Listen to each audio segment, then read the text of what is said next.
আপনারা আমাদের বাড়ি দখল করতে পারবেন না। কইলেই হইলো বাড়িঘর আপনি দখল করতে পারবেন না, তার তোর বাপরে আমার টাকা দিয়ে দেবা। আপনারা তো কইছে কদিন পরে দিব। এইসব শুকনা কথা তার কাজ হইব না।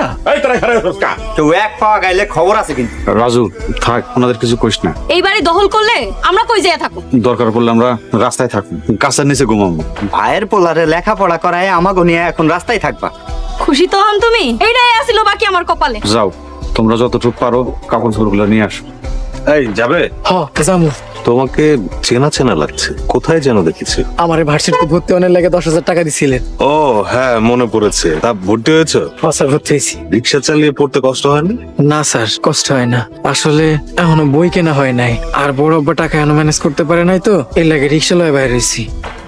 এখানে 3,000 টাকা আছে, তুমি বই কিনে নিও। স্যার আপনি আমার ভার্সিটিতে ভর্তি অনেক লাগেও টাকা দিলেন, এখন আর বই কেনার লাগেও। এই যে তুমি রিক্সা চালিয়ে এত কষ্ট করে পড়ালেখা করছো, তোমরাই তো দেশের ভবিষ্যৎ। টাকাটা রাখো, বড় হইলে তখন দেশের সেবা করো। আমি আপনার ঋণ কোনোদিনও শোধ করতে পারব না। ঠিক আছে, চলো আমাকে থানায় নামিয়ে দিয়ে আসবো। ওঠেন স্যার। আসি ভাইজান, আসসালামু আলাইকুম। এলেন আসেন।